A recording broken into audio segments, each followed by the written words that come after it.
If it's not, Who would like to begin reading? I can start. Okay, go ahead. We are reading chapter 7, Wedding Arrangements. After Meher Baba left in the Tonga, Mehera, her mother, sister, and aunt stayed on in Sakuri for a week or so. While they were there, they went one day to visit Sai Baba's tomb. Since Freni Masi did not have a strong constitution and always felt weak after any exertion, a bullock cart was hired for her and a soft mattress with cushions placed inside. The other women walked the 3.5 miles to Shirdi beside the cart. They started in the morning and had darshan at the tomb. The atmosphere at Shirdi was congenial in those days. It was quiet and peaceful. They were the only visitors, and a guide took them around to show them places associated with the departed perfect master, such as the neem tree where Sai Baba used to sit. He pointed out the branch that had shaded Sai Baba and told them to taste one of the leaves on this branch.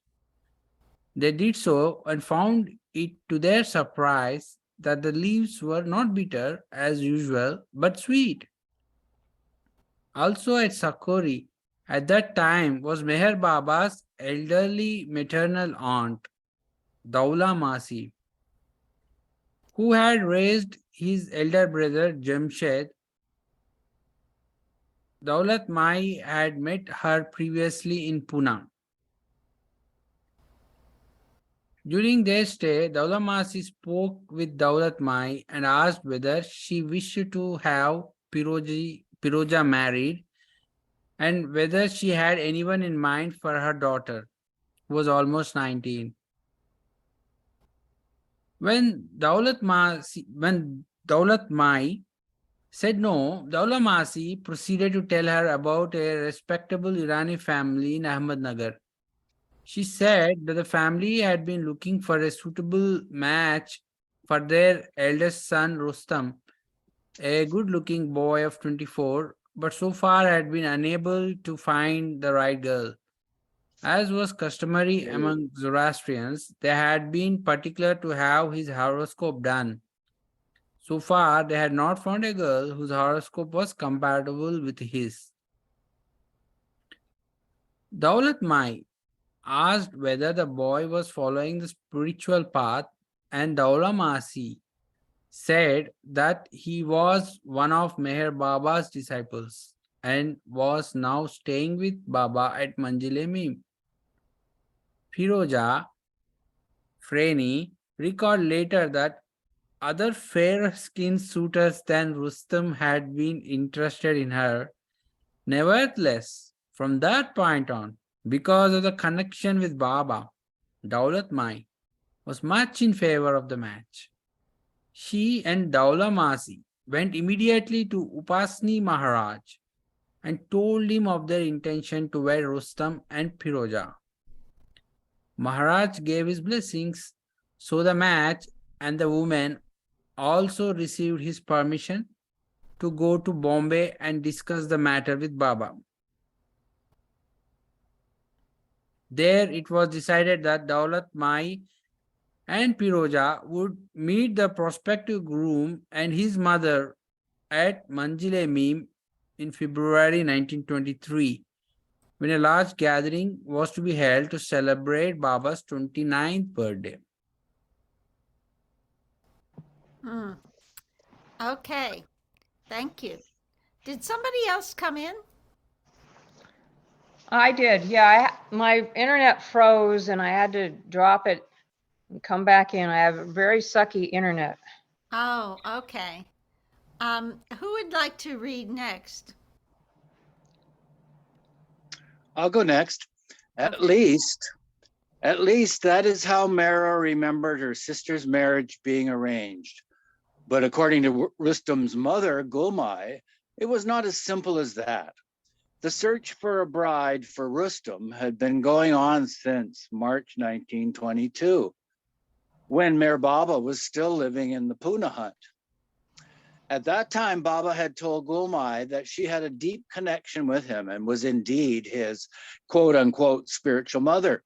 Then Baba asked her for a promise. Gulmai said that she would offer her life to him, and Baba was pleased but said, "Give me your son Adi and your daughter Dolly. I want them free for my own purpose.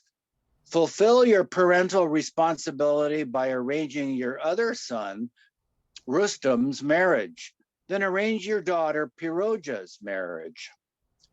Gulmai promised, although she was in no hurry to get Rustam married. Really speaking, I did not like to get him married, as he was very frivolous and unsteady, she recorded later in a written account.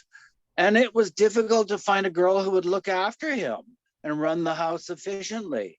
And Rustam wanted an educated girl. But soon she received a letter from Baba saying that she should come to Pune again, that there were suitable girls there for Rustam, and Gulmai could visit them with Baba's own mother, Shireen Mai. I went to Baba as called. She took Rustam with her, and Baba broached the topic of his marriage by suggesting the daughter of Najamai Baramji Irani, whose name also was Frey. The sidebar says Naja Baramji Irani was the married aunt of Vilu Saroshi Rani. But Gulmai had already spoken to Najamai Irani about this and was able to report to Baba. They are big, meaning influential people, and she is on the lookout for a moneyed son-in-law. Besides which, the mother had said that the girl was still in school and would need more household experience before she could be married to a suitable boy. In the meantime, the girl herself had fallen in love with Gulmai's other son, Adi, already promised to Baba. When Baba found out about it later, he gently told Franey that she could not marry Adi. If she gave him up, Baba said that if she gave him up, Baba said that she would marry a rich man and be happy. So Franey accepted. But Baba also told the mother, Najamai, to drive Shireen Mai and Gulmai to visit prospective families. Knowing that her own daughter was so fond of Gulmai's family, which Najamai did not like, Najamai was happy to do so. Naja was impatient and eager to find a girl approved by Baba so that we might not think of her daughter, noted Gulmai. The three of us would visit two houses every day in Najamai's car. They would understand our purpose. We would go straight to the Jopti after each visit and intimate the result to Baba. After hearing us, Baba would again direct us to some other family, but would add, "It will take place only where I intend," indicating that Baba already knew who the girl would be.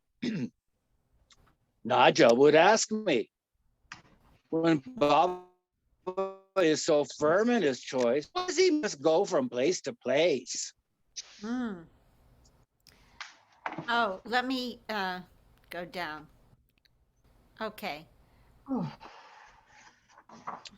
I would tell this to Baba, but he would again direct us to make efforts. We saw Irani girls in Pune, but as we were in contact with Maharaj and Baba, no one would give us a positive response, and on the contrary, would ridicule us for following these spiritual personalities. Naja would say that there is now only one family left, but they had gone out of Pune, were out of town.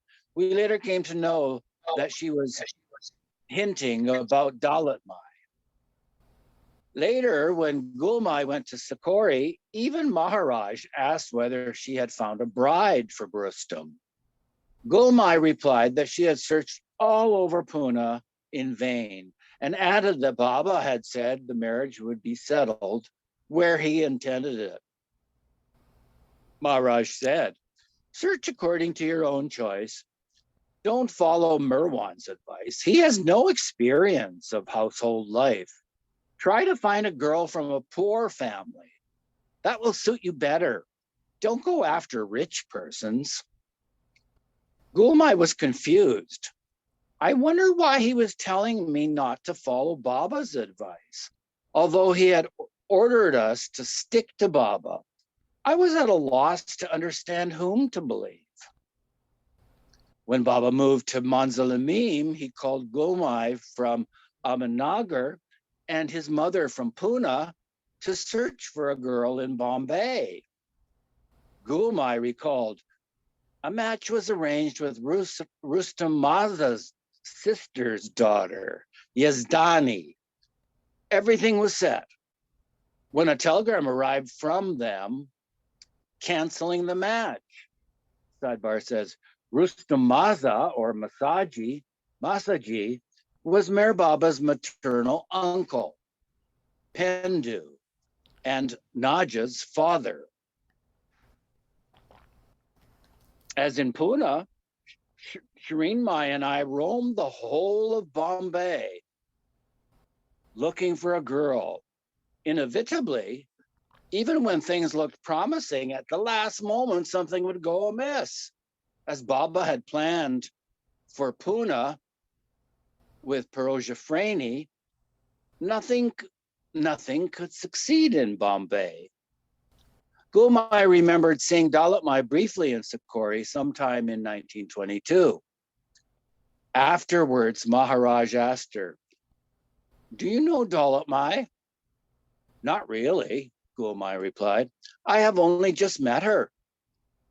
She is from Pune, Maharaj said. She is well-to-do and owns several bungalows. She also has 2 daughters. Would you like to have one for Rustam? I do not know them, Maharaj. You know them much better than I. Everything, property, wealth, is there, Maharaj continued. But the older one is a bit hot-tempered. Gulmai replied, then drop the idea. I didn't much like the mother in the first place. According to Gulmai's Adi Sr., there was no rapport between Dalit Mai and Gulmai in the beginning. It was all brought about by Baba, he said. They, Dalit Mai and Gulmai, were of different temperaments and different stock. There was nothing much in common between them. In those days, a forest officer was much more prominent than someone in business. Government positions were considered to be higher than businessmen. Under the British government, Jahangir's position was high. So naturally, my family paid respect to Mehra's family, as they were wealthier than we were. Our family was supposed to be not of the same status. Adi concluded, without Meher Baba, this marriage would never have come about.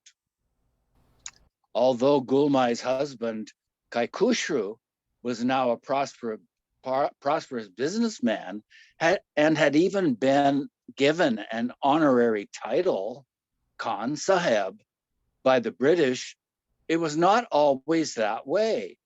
Gulmai herself told Mehra later that the family had once been so poor that they would sometimes divide one fried egg among the children. When Gulmai's husband came to Sakori to escort her back to Ahmednagar, he brought with him 2 nieces, Homai and Mota. Maharaj remarked to Gulmai, why don't you take this girl Mota? She is in the same household, of the same family. Gulmai explained, her father is against you, and it will create discord in the family. Besides, she's a little fat. She's a bit fat. Maharaj joked, if you keep her here in Sakori, she will soon get thin. In the meantime, Daulamasi, Baba's aunt, had met Daulatmai, and she and Gulmai's sister, Sunamasi, would remind Gulmai about Daulatmai's daughter. But I did not like that idea at all, Gulmai wrote. I said I did not know them, so forget about it. I did not know that Baba had decided that the marriage should take place in that family only. Baba, however, finally told Gulmai, without saying which, that one of Daulatmai's daughters would be suitable for Rustam, as she was educated and rich. Rustam will like her, Baba said. Which of the two do you prefer? I replied that I did not know them. Gulmai continued, I had only seen them in Sakori. I asked Rustam's opinion. He said, I'm tired of this business, as I have seen so many girls. Now do what you and Baba want to do.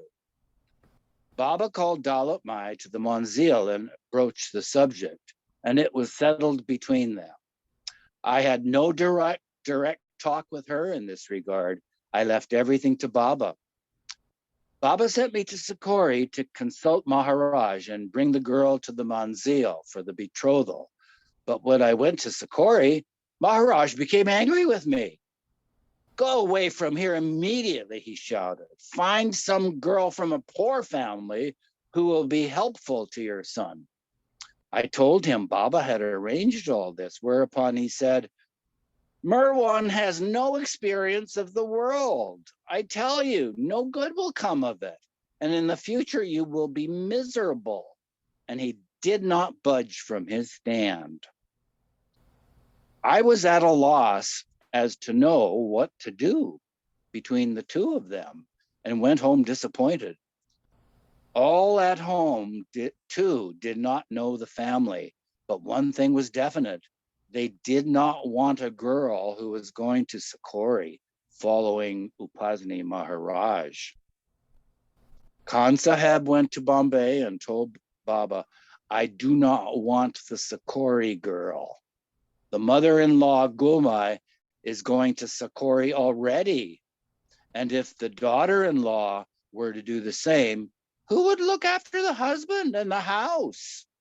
Do you want to take a break, Eugene? Yes, please. Okay, Deb, would you like to pick up? Yeah, why, what an ordeal.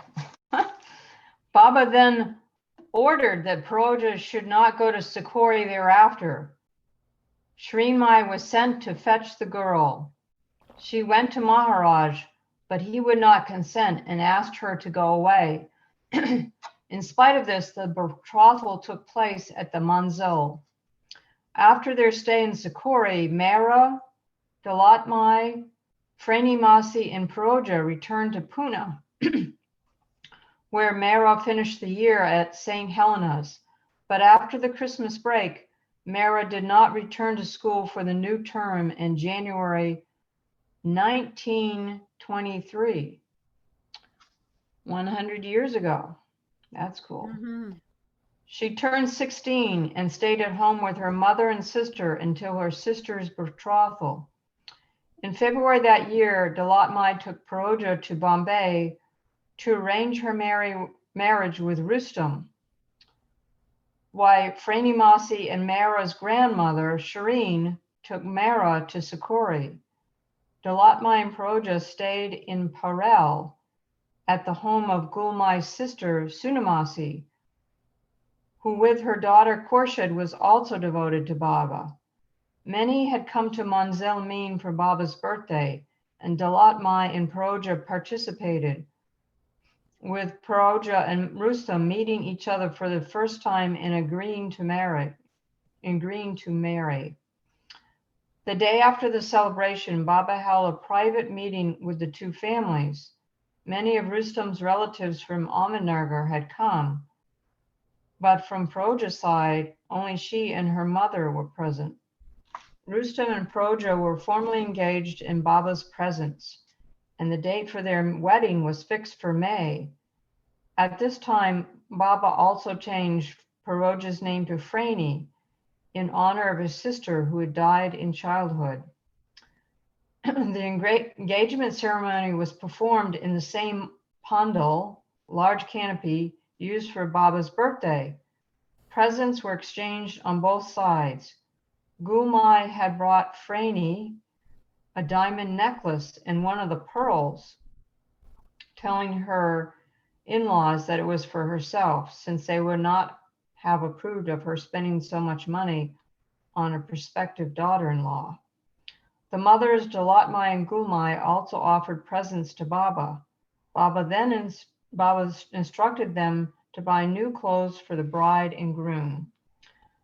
Since Baba had told Frani not to go to Sikori anymore, for the next few months before the wedding, she stayed in Bombay with Sunamasi and her daughter Khurshid. But after the engagement ceremony, Frani returned to Sikori with her mother one final time.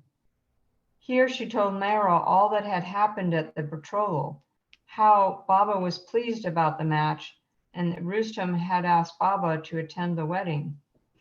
Baba's mother, Shireen Mai, was coming to Sikori to take Frani back to Bombay.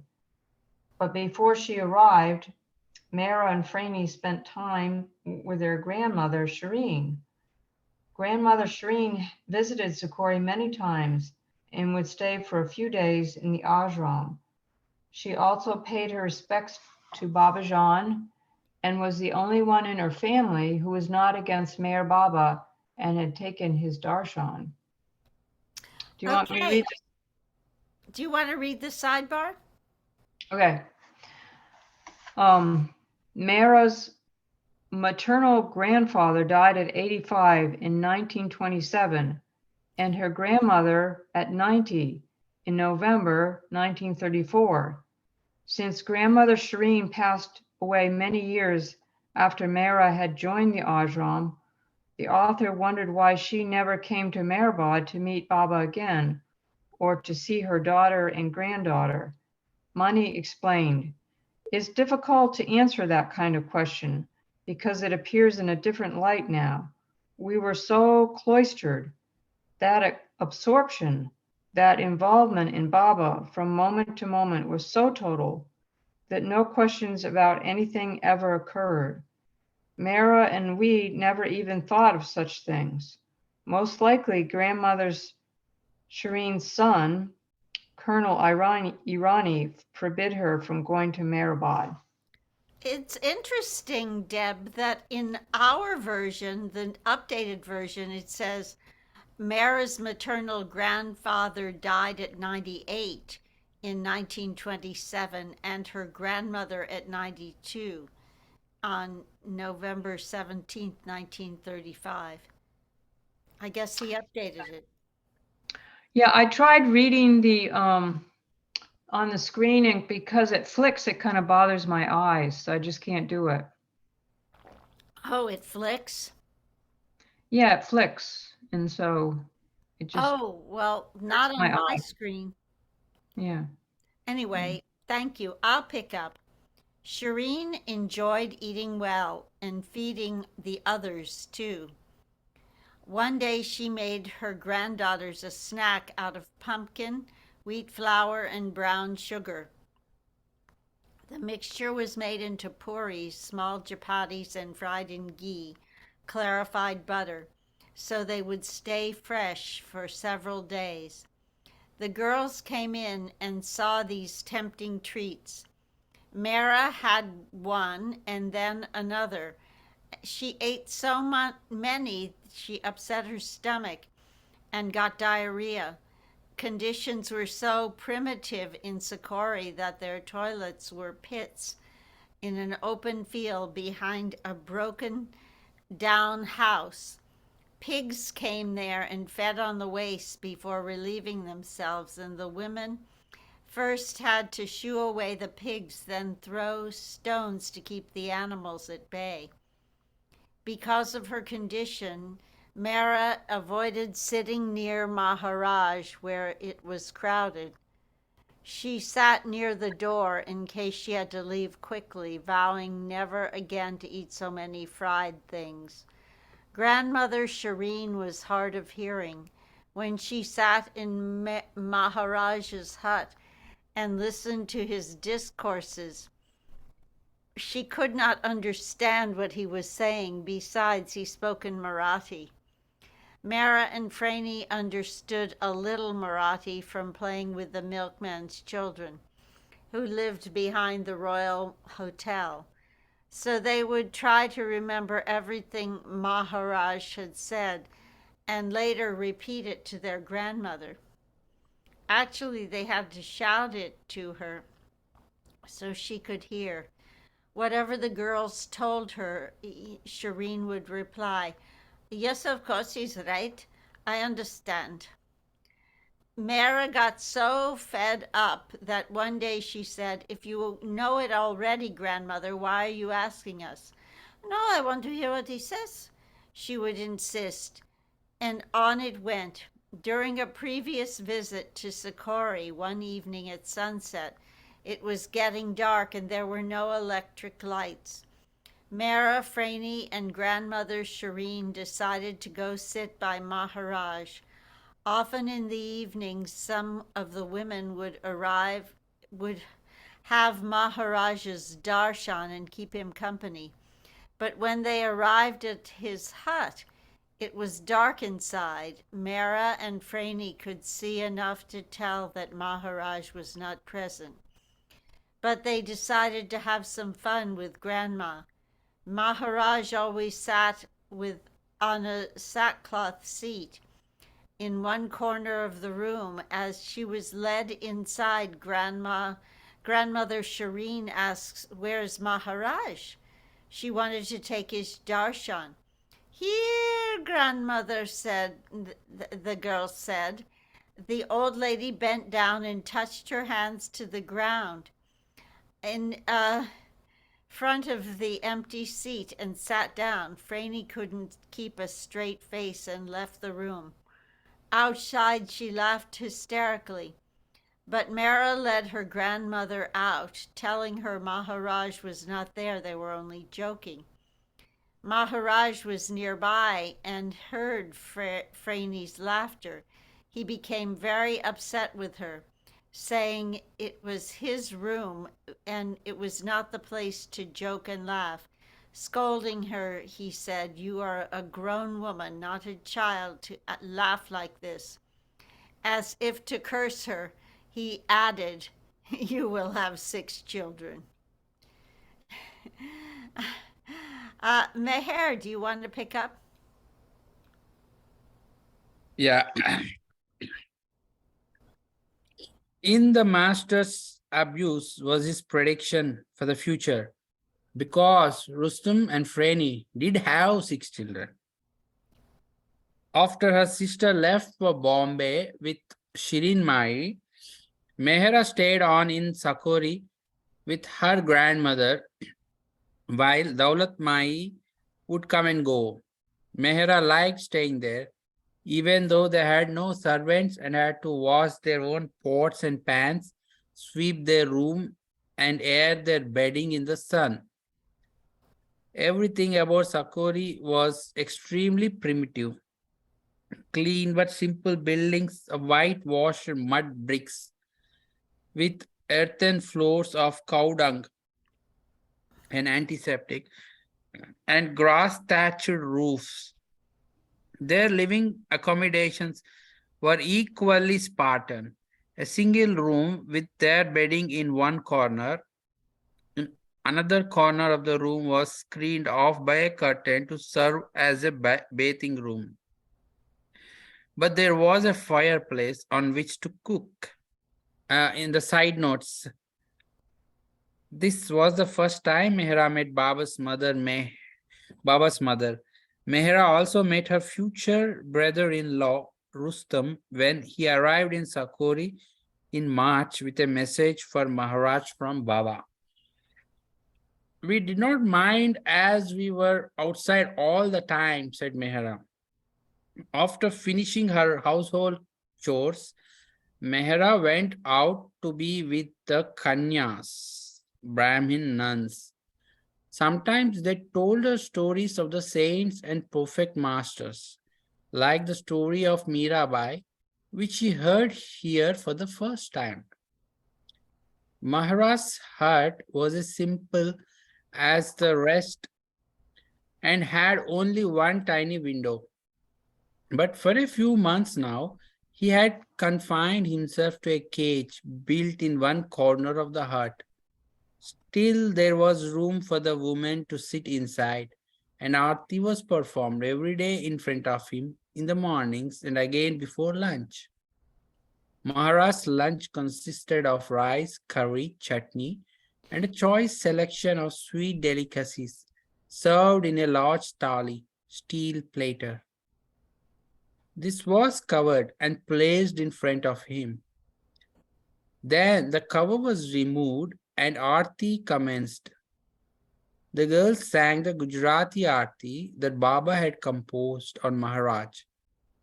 Upasni Maharaj had also composed an Aarti for Sai Baba in Sanskrit.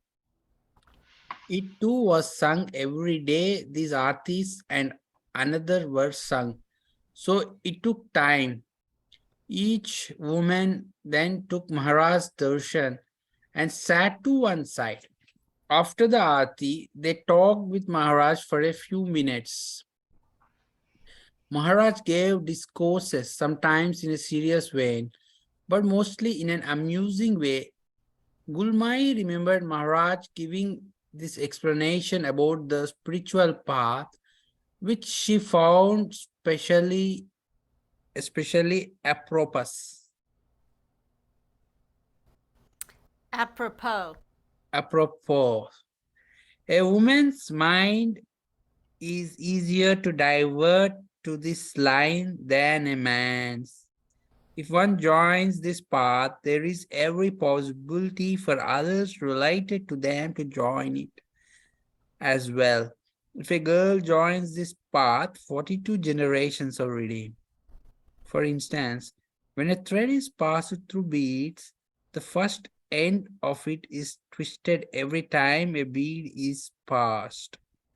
Similarly, the woman of a family who makes a beginning in the line has to suffer greatly. One must live like water and oil in life, living in the world, but not becoming involved with it. On the side note, Baba once revealed to Adi Senior that Upasani Maharaj did the avatar's work for women in India, and Baba himself did his work for them in foreign countries. Do you have any more to read on this page? Yeah. Pointing to Gulmai, who suffered greatly because her family did not understand her spiritual inclinations, he had added, she is in family life but not of it. Once Maharaj mentioned that a time would come when Westerners would come to Sakori. He also commented about the independence movement. Although Indians are eager to rule the country, once they are granted independence, they won't know how to rule. Okay, thank you. Who's next, Eugene? Discussing politics another day, he remarked cryptically, there is one bear, Russia, in the north. It is sleeping in the snow. I hope the world doesn't wake it up with all its power. Maharaj remained in seclusion in his cage the entire time Mehera stayed at Sakori. Sometimes she was given the privilege of taking his food to him, She was instructed to put it down in front of the cage and then leave. Meher Baba had spent 6 months at Sakori the previous year, and it was necessary also for young Mehera to spend some months there, quote unquote, in training, as it were. Here, for the first time, she lived amongst a group of women disciples and observed how they loved and served the master. It made a deep and lasting impression on her.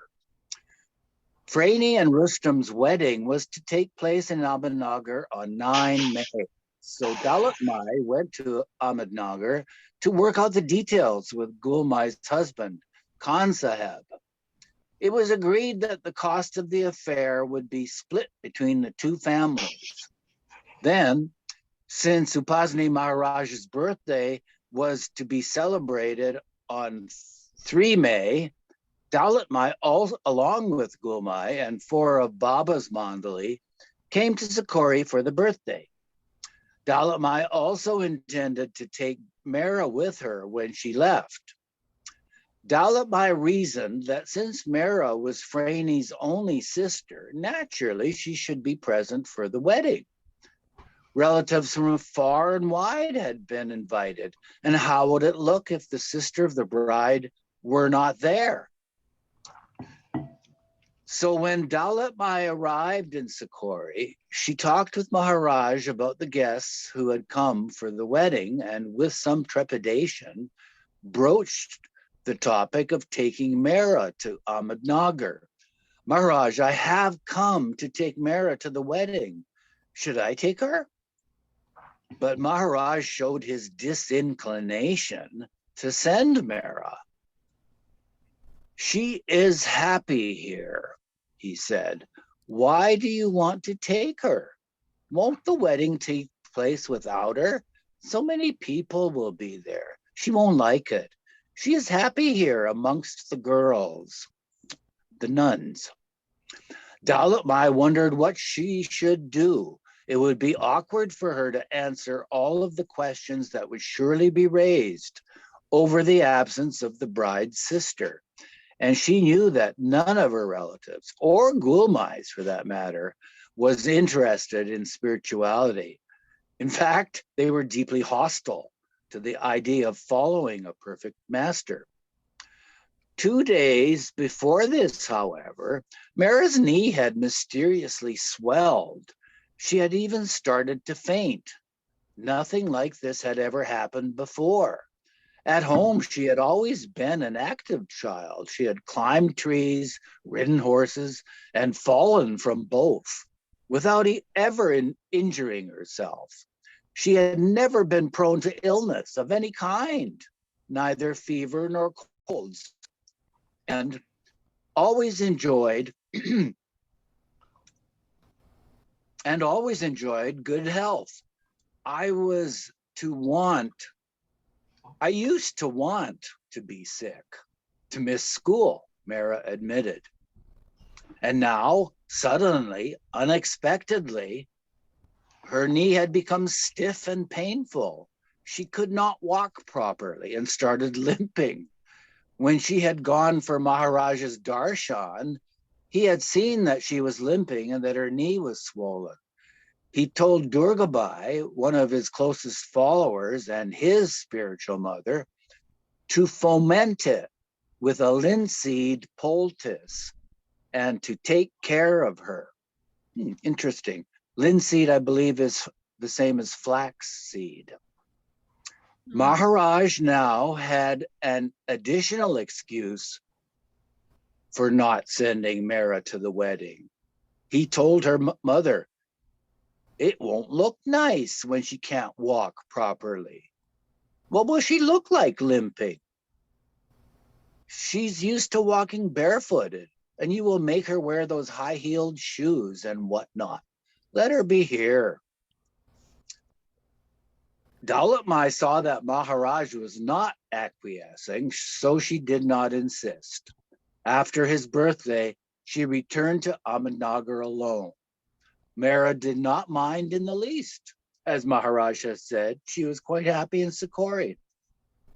even though she would be missing her only sister's wedding.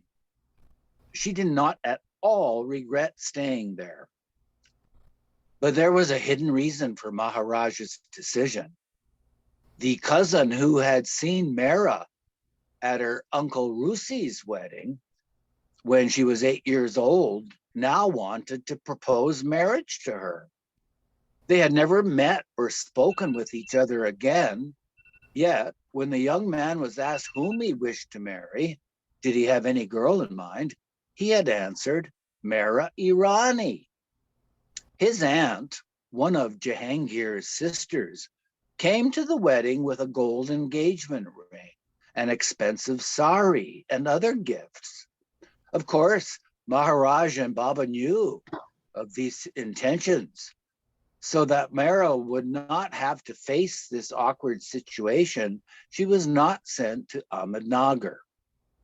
Despite Gulmai's devotion, most of her family did not respect Mehera Baba as a spiritual master, and there was tremendous hostility and dissension over this at the wedding. Unlike the Muslims and Hindus, Zoroastrians have no spiritual tradition of esoteric mysticism with its saints and perfect masters. So most Zoroastrians took Baba and his followers to be deluded or charlatans. Baba and the Mandali had left Bombay and had been staying at Kushru quarters, now Mer Nazar compound, owned by Gulmai's family. But 5 days before the wedding, Baba heard from Adi about the gossip and criticism that was going on among the wedding guests and stormed out. Hearing the cry that Baba was leaving, the Mandali dropped whatever they were doing and hurried to follow him. Baba walked to a place miles outside of town, near the village of Arangaon, which once was a British military post and was now owned by Khan Sahib. Previously, Baba had discussed with Gulmai the idea of his staying there with his Mandali for a while. Now, saying that he no longer wished to attend the wedding, he and the Mandali camped out there and started cleaning up the abandoned buildings. Rustam was quite distressed that Baba was not going to attend his wedding. But after 4 days, Baba relented. This time, however, Baba stayed on the 3rd floor of Sarosh Manzil, Gulmai's newly constructed residence, where he had a fine view of Ahmednagar city from windows all around. Next reader, please. Okay, Deb. Yes. The wedding took place on Wednesday, 9 May 1923. The couple was married in a traditional Zoroastrian ceremony at the fire temple. Baba did not attend the wedding, but the couple came to Sarosh Manzil afterwards for his blessing. A grand reception was held in Kushru quarters under a pandal. A feast was served and a European band played. But poor Franny was feeling indisposed and had to be given an injection for menstrual cramps. The following day, the close relatives and friends gathered and presented their gifts to the bride and groom, and there was a Qawwali program. But when some of Gulmai's relatives heard that Baba had been staying at Arangaon with his Mandali, a dispute arose over whether Baba would try to usurp this land. Learning of this heated quarrel, Baba and the Mandali left Sarosh Manzil and went to a graveyard, and afterwards to a dharmashala, a rest house for travelers. Baba was reconsidering his plan to make Arangaon his headquarters, but Gulmai was heartbroken over the attitude of her relatives and that Baba had left her house. Khan Sahib finally came to Baba and begged him, for Gulmai's sake, to stay in Arangaon, which Baba agreed to do. After a 3-day stay in the Dharamshala, Baba returned to Arangaon with his Mandali. This place would become Baba's permanent headquarters and be named by him Meherabad. 7 or 8 days after a Zoroastrian wedding, another ritual is held where the bride and groom garland each other and put sweets in each other's mouth. Dalat Mai went to Meherabad to talk with Baba about bringing Mehera from Sikori for this. While she was there, the subject of the young man who wanted to marry Mehera came up, and Baba instructed Dalat Mai to bring Mehera from Sikori to discuss it. Maharaj would not send her for the wedding, Dalat Mai said. I went to bring her, but he did not agree to let her leave, even for her sister's wedding. Baba said, go back to Sikori and bring Mehera to Nagar, Ahmednagar that is. But if Mehera says no, what should I do? Dalat Mai asked. How can I go against his wishes? How can I force him and insist? Tell Maharaj she is my daughter and I'm going to take her with me to Nagar. Dalat Mai left for Sikori, but she felt apprehensive about the journey. How could she talk like that to a perfect master? In those early days, a tug of war was taking place between Baba and Maharaj. Would Dalat Mai listen to Baba or to Maharaj? Baba was testing Dalat Mai to see whether she would obey him. Dalat Mai arrived in Sikori with her heart in her throat. She had a private interview with Maharaj, and he asked her, how did the wedding come off? Have all the guests gone? Sidebar. Gulmai's niece, Khurshid, who would become Mehera's best friend, was present for this conversation and related it to Mehera afterwards. I guess they're referring to the conversation between Dalat Mai and Baba, right? I guess so. All right, let me read that last few sentences. Mm-hmm. Okay. They chit-chatted for a while, and then nervously, Dalat Mai said, I have come to take Mehera. May I take her to Ahmednagar? Equably, Maharaj said, yes, take her. Why not? Dalat Mai was relieved that Maharaj had agreed so easily, and thus Mehera left Sikori for her first visit to Ahmednagar and Meherabad. And then there's a wonderful picture of Upasni, 1920. Yes. And that is Mara's sister Franey. And I guess that's Franey and Rustam at their wedding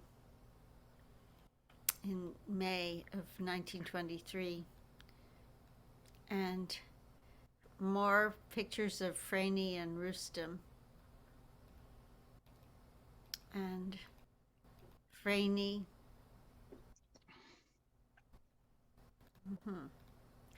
And this is Sarosh Manzil. I guess that's where a house or something where Sarosh lived. That's where Baba stayed during the wedding, right? Okay. Yeah, I forgot that. And that's in Ahmednagar. I can pick up Mara's decision. In the 15th century, when Ahmed Nizam Shah first saw the site where he later built Ahmednagar, he extolled it as a tract in which the climate and the greenness of the hills may be compared with paradise. The city lies in a small bowl surrounded by Harishchandra Range, which in the 1400s was covered with teak and sal forests, which over time became arid and desert-like. When Mehera and her mother arrived by train from Sikori in May 1923, the hottest time of the year in those parts, Mehera did not find the surroundings paradise-like at all. At Ahmednagar station, they boarded a Tonga to go to Sarosh Manzil and drove through the drab and dusty streets where there were no cars and buses on the road. And Mehera thought, my, what kind of place has my sister been given to? She remarked to Dalit Mai, there are no attractive houses in this town, but Dalit Mai replied, no, the Iranis stay in a very nice bungalow. Mehera's family had always lived in style, solid, old-fashioned British bungalows with gardens and servants. And when her mother told her that Sarosh Manzil, where Franey and Rustam were living after their marriage, was a nice house, Mehera expected it to have a well-kept garden. But when they arrived, they saw the house was in an awful crowded locality with no garden whatsoever. The house was large with a huge ballroom on the second floor. I didn't like it at all, Mehera recalled. When Perosia and Dolly, the daughters of the household, asked her if she wanted to see a Parsi dharamshala, where they used to live before Sarosh Manzil was built, Mehera happily agreed, thinking it might be better. But she could not believe the dank, dark, dingy building she saw. She was horrified and could not believe her sister-in-laws, a respectable family, had ever lived in such a terrible place. While at Sakori, Mehera participated in the Hindu holiday Rang Panchmi in remembrance of how Krishna played with the gopis.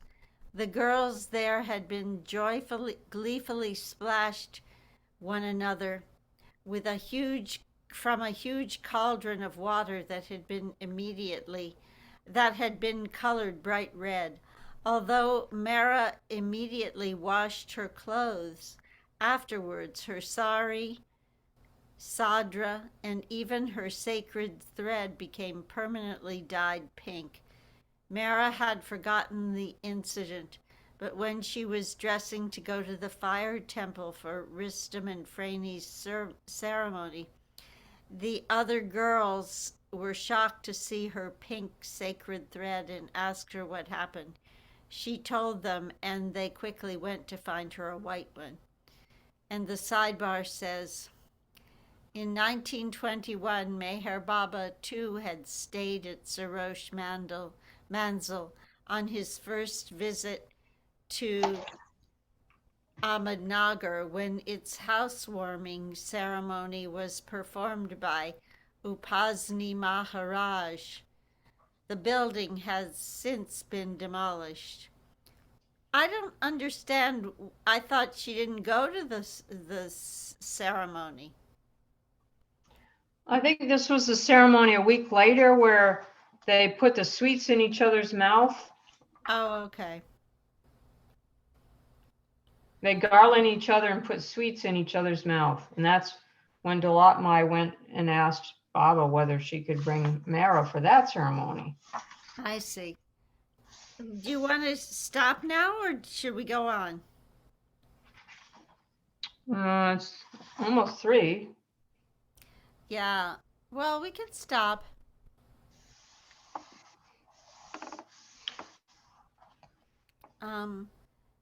Thanks, Tina. You're welcome. Thanks, Deb and Mira. Yeah. Sorry,